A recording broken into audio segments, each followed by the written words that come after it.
Ini adalah episode kelima. Pada 4 episode sebelumnya, kita sudah menjawab 7 dari 10 argumen yang selama ini membuat kita yakin bahwa bumi berbentuk bola.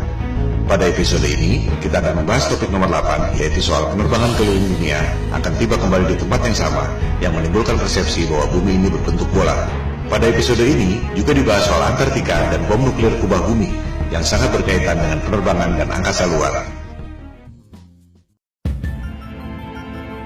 Pertanyaan paling umum tentang flat earth adalah tentang penerbangan.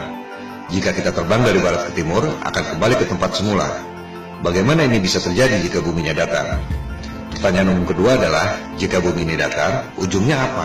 Apakah kita akan jatuh? Pertanyaan yang lebih mendasar sebenarnya adalah, dari mana asalnya peta bumi bola dan peta bumi datar itu? Bisa dipertanggungjawabkan atau tidak kebenarannya? Silakan Anda cek situs USGS, United States Geological Survey. USGS adalah lembaga resmi bentukan pemerintah Amerika Serikat yang sudah beroperasi selama 137 tahun. Karyawannya hampir 9.000 orang. Anggarannya mencapai puluhan triliun rupiah per tahun. Tak mengherankan jika USGS menjadi lembaga survei geologi yang paling kredibel di dunia saat ini. Di situs USGS tentang Map Projections, Anda akan melihat proyeksi peta yang disebut Azimuthal Equidistant, yaitu memproyeksikan peta bumi datar menjadi peta bumi globe. USGS mengatakan bahwa peta bumi datar yang diproyeksikan lewat Azimuthal Equidistant ini digunakan untuk membuat peta atlas nasional Amerika Serikat, untuk menentukan jarak penerbangan, serta untuk menentukan arah antena. Selanjutnya, USGS mengatakan bahwa logo PBB adalah peta bumi datar yang menjadi sumber Azimuthal Equidistant itu. Ini adalah bukti yang tak terbantahkan. Pada referensi lain, di Wikipedia, diterangkan bahwa peta bumi datar yang diproyeksikan dengan metode Azimuthal Equidistant ini membuat berbagai jarak pada peta bumi bola menjadi benar secara proporsional. Artinya, peta yang sebenarnya adalah peta bumi datar itu. Disebut pula bahwa rumus matematika untuk pembuatan Azimuthal Equidistant ini pertama kali dikemukakan oleh seorang cendekiawan muslim bernama Al-Biruni yang hidup 1000 tahun lalu. Kita tak pernah mendengar nama Al-Biruni, tapi NASA tahu persis dan menamakan sebuah krater di bulan dengan nama Al-Biruni Crater untuk menghormati pencetus metode Azimuthal Equidistant itu. Jadi jelas sekali bahwa menurut USGS, peta bumi datar adalah dasar pembuatan peta bumi bola.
Yang mungkin Anda tidak perhatikan adalah horizon bumi selama Anda terbang. Lengkung seperti bola atau lurus dan datar. Berikut adalah time-lapse dari penerbangan Airbus 380 yang direkam pada penerbangan dari LA ke Frankfurt sejauh 9.370 km. Rekaman dilakukan dengan kamera biasa, bukan fisheye lens yang membuat semua tampak lengkung. Mari kita lihat apakah horizon bumi itu lengkung atau datar.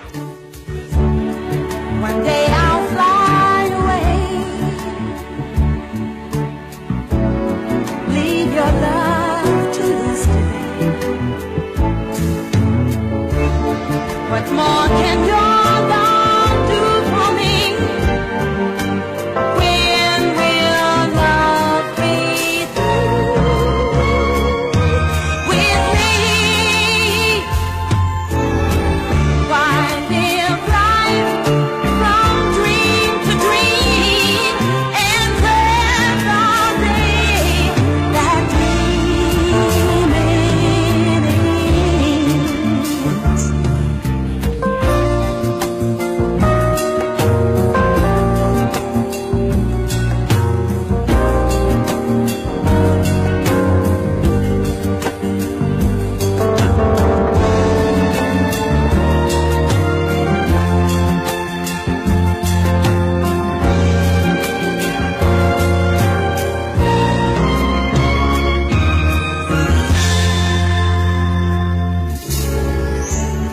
Kembali pada perbandingan kedua peta, tempat-tempat di dekat pusat lingkaran, yakni kutub utara, secara proporsional jaraknya sama.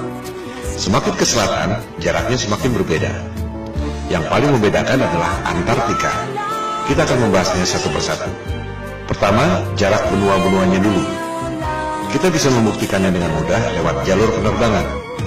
Di selatan Khatulistiwa, yakni Australia, Amerika Selatan, dan Afrika Selatan, jalur penerbangannya tak masuk akal jika menggunakan peta globe, tapi masuk akal jika menggunakan peta flat earth.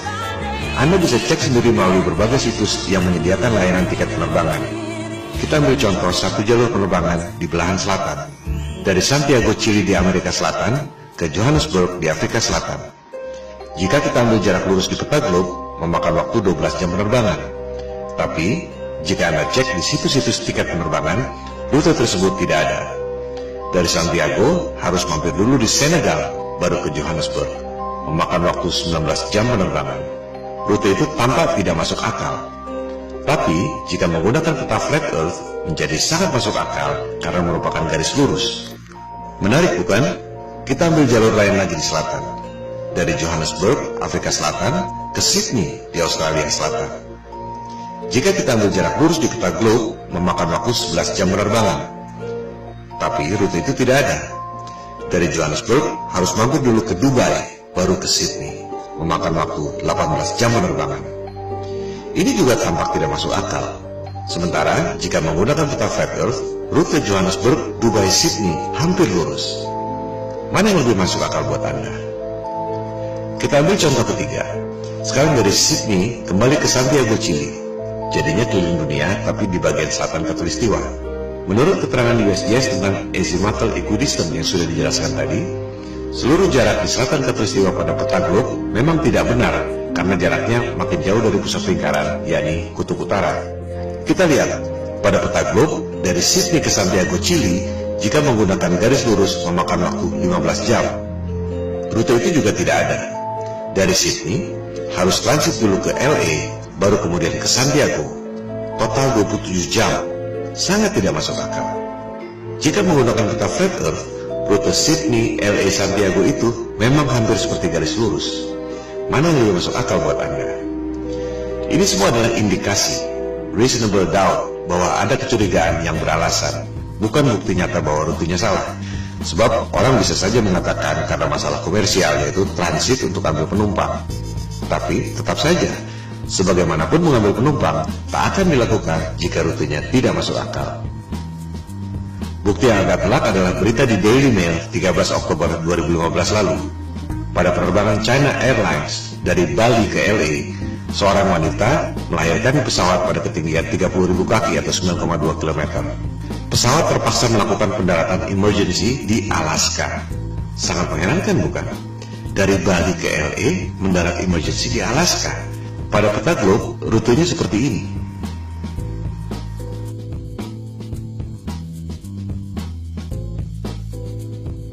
Pada peta bumi datar, rute Bali LA mendarat di Alaska adalah seperti ini.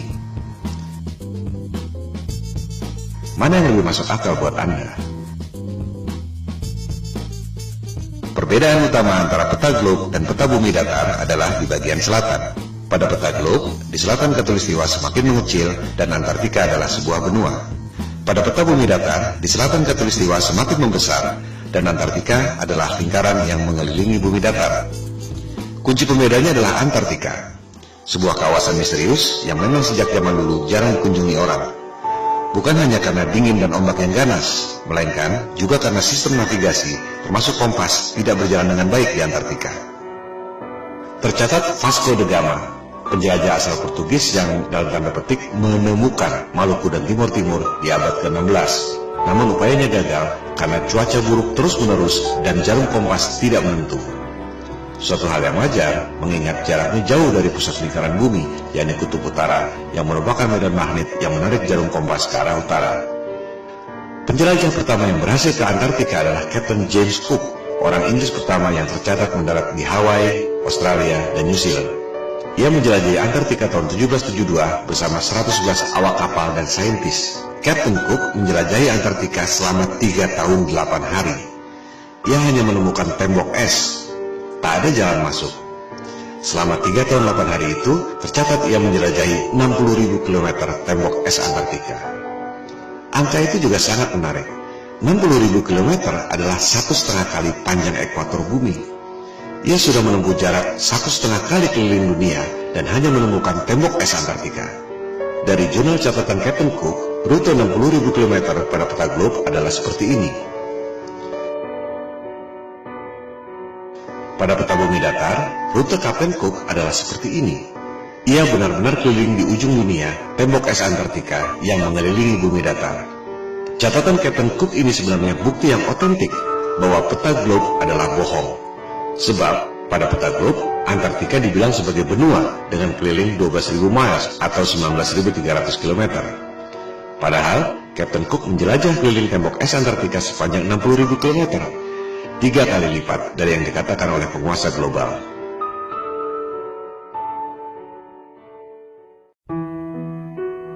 Tokoh paling penting dalam penjelajahan Antartika adalah Admiral Richard E. Byrd.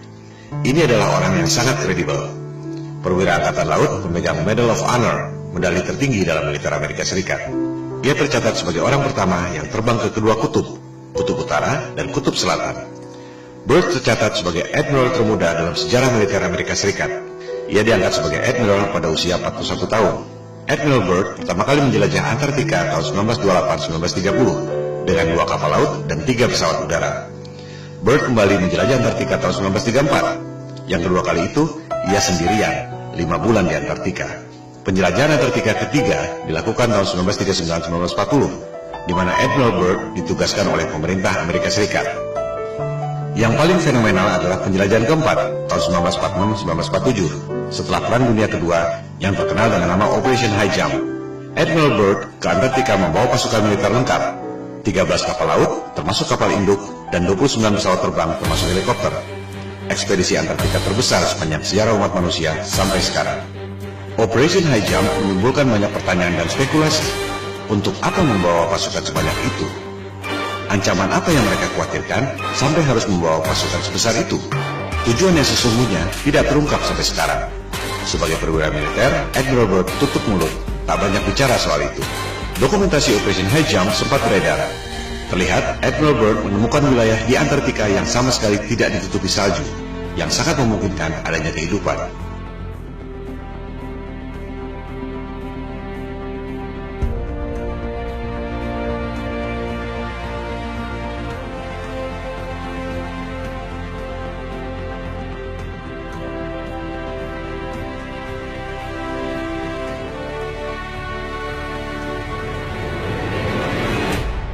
Dalam wawancara dengan harian Chile, El Mercurio tahun 1947, Admiral Byrd membuat pernyataan yang sangat mengejutkan. Ia mengatakan, Amerika Serikat perlu mengambil tindakan defensif terhadap serangan udara musuh yang datang dari kutub. Musuh yang mana? Mengapa dari kutub? Teka-teki yang tak terjawab sampai sekarang. Ekspedisi kelima Admiral Byrd ke Antartika dilakukan tahun 1956-1957, dikenal dengan nama Operation Deep Freeze, untuk membangun 3 pangkalan militer di Antartika. Berikut ada cuplikan wawancara TV yang langka dari Admiral Byrd tahun 1957. A television journal of the important issues of the hour. Our very distinguished guest for this evening is Admiral Richard E. Byrd. I must say that Admiral Byrd, our guest tonight, is not only our greatest living explorer, but he's been an inspiration to countless Americans. Admiral Byrd, you've been to both the North Pole and the South Pole. Is there any unexplored land left on this Earth? But strangely enough, there's left in the world today an area as big as the United States that's never been seen by a human being. And that's beyond the pole on the other side of the South Pole.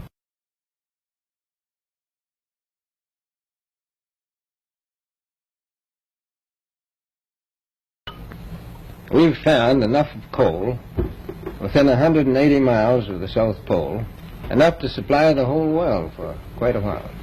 So we think there's oil there, and there's evidence, probably uranium there.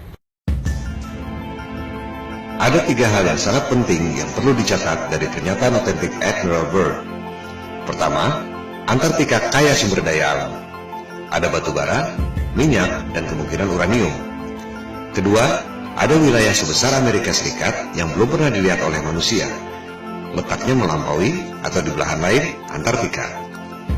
Ketiga, dari clipping koran di Chili tahun 1947 setelah Operation High Jump, dikatakan ada kemungkinan serangan udara musuh yang datang dari Antartika. Ketiga hal ini adalah teka-teki yang luar biasa. Pertama, dunia pertambangan, dimanapun ada sumber daya, pasti akan disambangi dan digali. Selama ada nilai ekonomi, menghasilkan keuntungan, perusahaan pasti berebut. Udara dingin sama sekali bukan hambatan. Di Kutub Utara, kita tahu ada banyak perusahaan tambang yang beroperasi. Australia misalnya, yang berada di belahan bumi selatan, memiliki pertambangan di Kutub Utara, tapi tidak di Antartika. Tak ada satupun perusahaan pertambangan yang menggali sumber daya di sana. Padahal jelas-jelas Admiral Byrd mengatakan ada sumber batu bara yang cukup untuk memasok seluruh dunia selama beberapa tahun. Byrd checks position by the sun compass. The glacier signals the South Pole itself. Here, Byrd drops the flags of the United Nations, carefully boxed, a symbol of America's goodwill to all nations. Coal, a mountain of coal. Byrd later declares Antarctic mines, if once tapped, could supply the world's coal needs for centuries.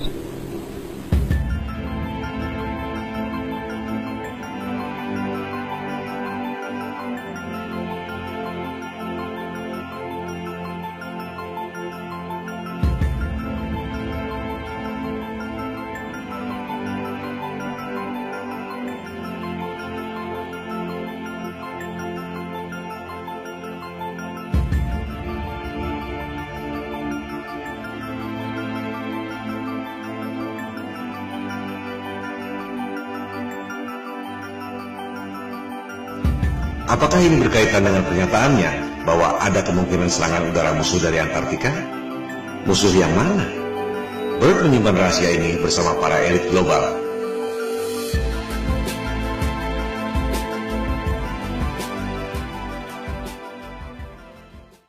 Kedua, dikatakan ada wilayah sebesar Amerika Serikat yang belum pernah dilihat oleh manusia, letaknya beyond, on the other side, Antartika. Jelas sekali ia tidak bicara dengan menggunakan peta bumi globe. Sebab, jika terbang melewati Antartika, seharusnya kembali pada 3 benua yang terletak di selatan. Apakah Australia, Amerika Selatan, atau Afrika Selatan? Tapi Byrd mengatakan, jika kita terbang melewati Antartika, justru sampai ke benua lain yang belum pernah dilihat oleh manusia. Tak mungkin jika menggunakan peta globe. Sekali lagi, Admiral Byrd adalah tokoh yang kredibel. Admiral termuda sepanjang sejarah militer Amerika Serikat, pemegang Medal of Honor. Dan kita semua melihat dan mendengar sendiri dari mulutnya, bukan berita hoax atau salah terjemahan. Artinya, informasi ini adalah data yang kredibel, bahwa jika kita melewati Antartika, kita akan menemukan dunia lain, benua yang belum terpetakan. Pada peta bumi datar, yang dipetakan memang hanya sebatas tembok es Antartika yang mengelilingi bumi datar. Tak ada yang tahu apa yang ada di seberang tembok es itu. Kebanyakan orang berpikir bahwa di tembok es itu ada kubah celestial yang tidak kelihatan. Tapi, menurut Byrd, masih ada benua lain di seberang sana. Apakah ini berkaitan dengan pernyataannya tentang ancaman serangan udara musuh dari belahan Antartika? Yang sangat menarik, di Library of Congress, Perpustakaan Kongres Amerika Serikat, Anda dapat menemukan peta seperti ini. Peta itu ditemukan di sebuah kuil Jepang yang dibuat sekitar 1000 tahun lalu. Kita lihat, yang bulat di tengah itu adalah peta bumi datar, yang juga merupakan logo PBB. Lingkaran putih adalah tembok es Antartika. Di bagian luarnya ada lusinan benua-benua sebesar Amerika. Apakah ini yang dimaksud oleh Admiral Byrd? Kalaupun benar, apakah benua-benua itu ada penghuninya? Manusia atau bukan? Itukah yang dimaksud Byrd sebagai kemungkinan serangan udara musuh dari belahan Antartika? Jangankan pergi ke bulan, Mars, atau Jupiter. Di belahan selatan bumi saja masih banyak yang tidak kita ketahui.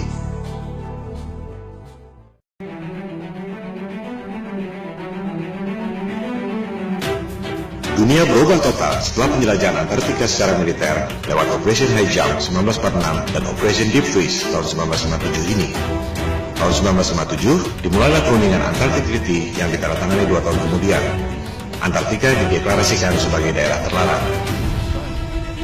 Tahun 1957 itu juga diluncurkan Sputnik, satelit pertama di dunia buatan Rusia yang menjadi pemicu perlombaan teknologi angkasa luar. NASA didirikan setahun kemudian, tahun 1958. Dari situ, dimulailah berbagai cerita tentang perjalanan ke angkasa luar, pendaratan di bulan, bisnis satelit, pengiriman satelit ke Mars, Jupiter, dan lain-lain. Yang tak banyak orang tahu, tahun 1958 itu juga, Amerika Serikat dan Soviet kompak, sama-sama membom nuklir langit selama 4 tahun sampai tahun 1962. Operasi bom nuklir langit ini dinamakan High Altitude Nuclear Explosions atau HANE. Dulu merupakan top secret. Sekarang kita bisa mengetahui detail operasi ini setelah arsip-arsip rahasia itu boleh dipublikasikan 50 tahun kemudian, yaitu 2012 yang lalu. Ini adalah 3 hal yang sangat menarik yang merubah dunia untuk selamanya. Tentu tak ada referensi yang mengatakan bahwa ketiga hal itu saling berkaitan. Sama naifnya dengan berharap tiap negara tak boleh punya rahasia militer dan strategi militer harus diumumkan lewat koran. Dunia tidak berjalan seperti itu. Kita hanya bisa mengetahui hal-hal seperti ini melalui analisis intelijen atau kecerdasan. Hanya otak intel dan detektif yang bisa mendeteksi kaitan dari berbagai indikasi yang ada. Pemicunya adalah operasi militer penjelajahan Antartika lewat Operation High Jump 1946-1947 dan Operation Deep Freeze 1956-1957. Ada wilayah baru kaya sumber daya alam, tapi tak ada yang boleh mengeksplorasi. Ada wilayah sebesar Amerika di seberang, di belahan lain, Antartika. Ada kemungkinan serangan udara lawan yang datang dari belahan Antartika. Lantas, apa yang dilakukan? Ada 3 hal. Politik, tutup Antartika melalui Antarctic Treaty 1957 yang ditandatangani 1959. Tak ada orang yang boleh lewat Antartika. Militer, Amerika Serikat dan Soviet kompak sama-sama membom nuklir langit selama 4 tahun. High Altitude Nuclear Explosions 1958-1962. Ada tirai celestial, medan elektromagnetik, langit, atau apapun namanya yang tak mempan di bom nuklir selama 4 tahun. Propaganda, penjelajahan angkasa luar, Sputnik yang memicu berdirinya NASA. Padahal Amerika Serikat dan Soviet sama-sama tahu ada tirai celestial yang tak mempan di bom nuklir selama 4 tahun. Tak ada roket yang bisa melewatinya. Kita akan membahas ketiga hal ini secara detail dengan bukti-bukti yang otentik dan kredibel. Langkah politik menutup Antartika dan langkah militer pemboman nuklir langit dibahas pada episode 5 ini. Langkah berikutnya, propaganda penjelajahan angkasa luar dibahas pada episode 6, NASA Hollywood.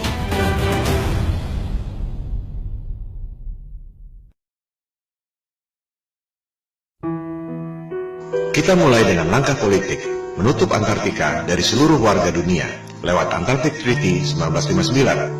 Antartika berada di bawah pengawasan 12 negara, yaitu Amerika Serikat, Soviet atau Rusia sekarang, Inggris, Prancis, Jepang, Belgia, Norwegia, dan 5 negara di belahan paling selatan dunia, Australia, New Zealand, Argentina, Chili, dan Afrika Selatan. Ini adalah skandal.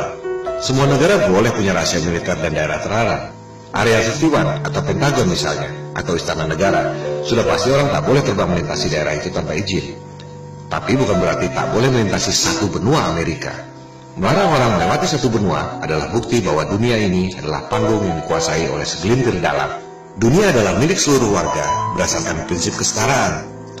Tak ada yang boleh menjadi polisi dunia. Sebab kekuasaan itu cenderung korup dan kekuasaan yang mutlak secara mutlak pasti akan korup. Warga dunia berhak untuk tahu ada apa sebenarnya di Antartika. Jika bumi ini berbentuk bola dan di seberang Antartika adalah belahan bumi kita juga, semua warga berhak untuk tahu. Jika ternyata di seberang Antartika ada dunia lain yang belum pernah dilihat oleh manusia, seperti yang dikatakan oleh Admiral Byrd, warga dunia pun berhak untuk mengetahuinya. Maka kita kembali pada Flat Earth Challenge di awal episode 1. Kita tak perlu buang waktu berdebat kusir soal bentuk dunia. Silakan terbang lintasi Antartika. Anda tak akan dapat melakukannya. Yang dimaksud di sini adalah terbang melintasi Antartika, bukan camping atau terbang di pinggiran. Banyak tur atau camping di pinggiran Antartika. Bukan itu yang dimaksud. Lebih lucu lagi, peserta tur Antartika diminta untuk tidak memotret horizon secara langsung, tapi harus melalui kaca cembung, fish eye lens, agar horizonnya kelihatan lengkung. Ini juga bukti bahwa ada hal yang disembunyikan. Horizon di Antartika kelihatan sekali lurus dan datar, tapi hanya boleh dipotret dengan kaca fish eye agar kelihatan lengkung. Tak ada yang bisa keliling dunia lewat selatan melintasi Antartika. Apa yang disembunyikan di sana? Apa dasarnya 12 negara punya hak lebih dari negara-negara lain di dunia? Di mana itu jargon hak asasi manusia dan demokrasi yang selama ini mereka dengung-dengungkan? Yang ada hanyalah kartel, oligopoli, homo homini lupus. Manusia adalah serigala bagi sesamanya. Ini yang membuat The Big Flat Earth booming secara eksponensial sejak November 2015. Jika semua orang lama-lama sadar, satu kebohongan ini akan membongkar kebohongan-kebohongan lainnya. Seperti batu kerikil yang bikin jatuh raksasa. Elit global mulai terpojok. Jumlah mereka hanya sedikit. Tak ada yang bisa melawan people power. Maksud dari pemaparan ini adalah membangkitkan kesadaran. Silakan sebarkan. Silakan lakukan riset sendiri. Silakan buat video sendiri dan tayangkan. Jangan berharap mereka akan mengakui. Standard operating prosedurnya adalah bantah, bantah, dan bantah. Jika Anda memposting soal Flat Earth, jangan kaget jika Anda dihina dan dipermalukan seperti orang yang paling bodoh di dunia. Saran saya, tak perlu ladeni debat kusir. Cukup fokus pada 3 hal, pembuktian secara angka dan fisik. Perhitungan matematik gravitasi, perhitungan matematik gerhana, dan fisik melintasi Antartika. Skakmat.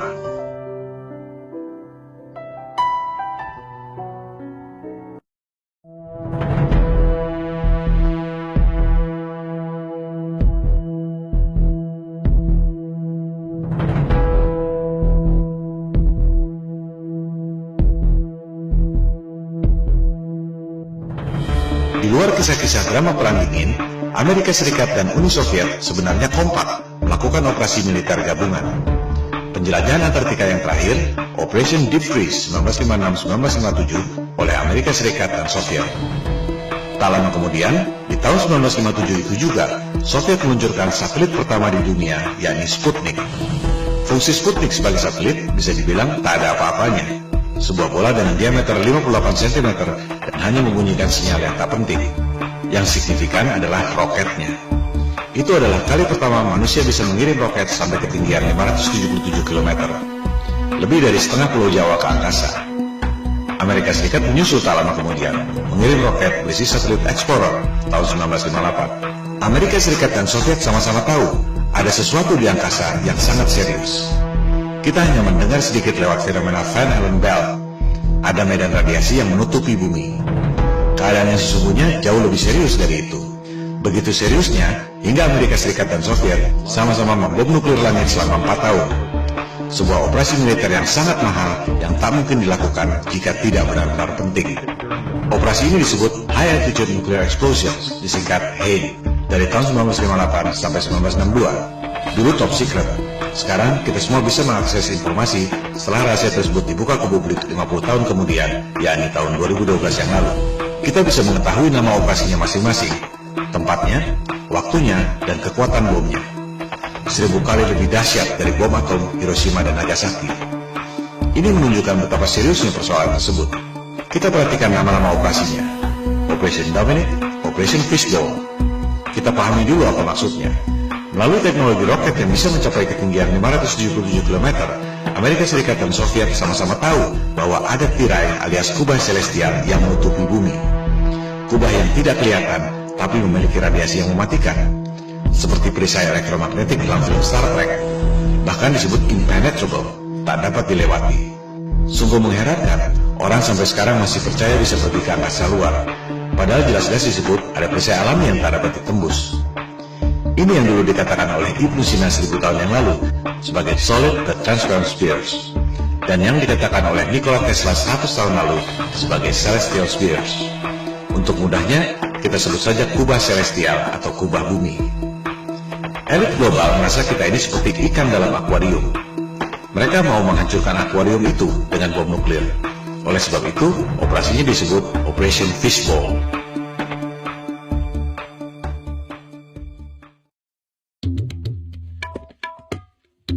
Elit global dan Freemason adalah titisan doktrinal dari Raja Nimrod yang membangun Menara Babel untuk menantang Tuhan yang menciptakan banjir Nabi Nuh.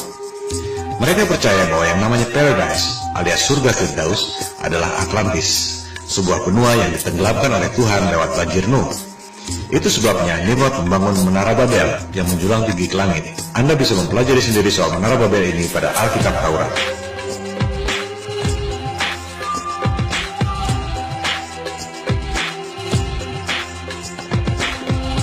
Elit global melakukan hal yang sama, Operation Fishbowl, menghancurkan akuarium alias kubah celestial yang menutupi bumi dengan menggunakan bom nuklir. Persis seperti Raja Nimrod membangun Menara Babel menjulang tinggi ke angkasa untuk menantang Tuhan. Oleh sebab itu, operasi bom nuklir kubah bumi ini disebut Operation Dominic alias Operasi Tuhan. Menghancurkan akuarium kubah bumi alias Operation Fishbowl, mereka menggunakan bom nuklir yang dinamakan Thor, palu godam dewa pagan, untuk memukul kubah bumi buatan Tuhan. Terakhir beredar rekaman video Operation Fishbowl tahun 1962 yang sudah boleh diakses publik setelah kadaluarsa 50 tahun. Mari kita saksikan. Anda tak akan pernah melihat hal seperti ini lagi dalam hidup Anda.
Amerika Serikat dan Soviet sama-sama membom nuklir selama 4 tahun, 1958-1962. Kubah celestial tak dapat ditembus. Amerika Serikat dan Soviet sama-sama tahu tak ada yang bisa pergi ke angkasa luar.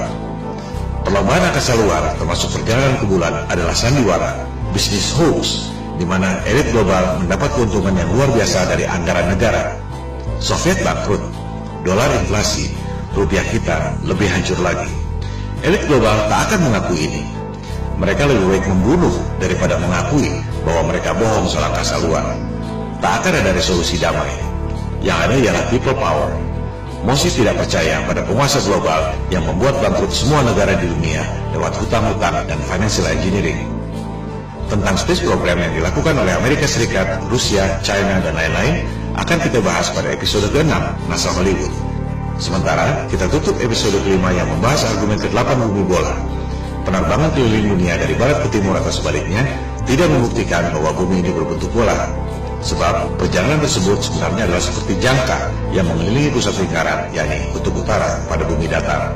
Sebaliknya, rute Bali LA yang terpaksa mendarat darurat di Alaska karena wanita melahirkan tak akan terjadi jika buminya berbentuk bola. Rute tersebut hanya mungkin terjadi jika menggunakan peta bumi datar.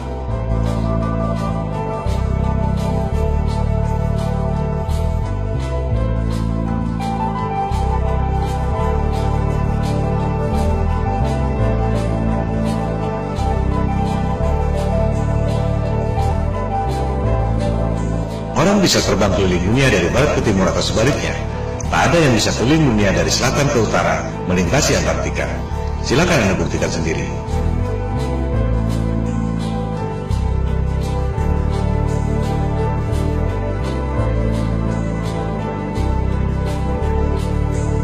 Hal ini membuktikan ada rahasia yang disembunyikan di Antartika. Antartika adalah salah satu rahasia kunci pada konspirasi bumi datar.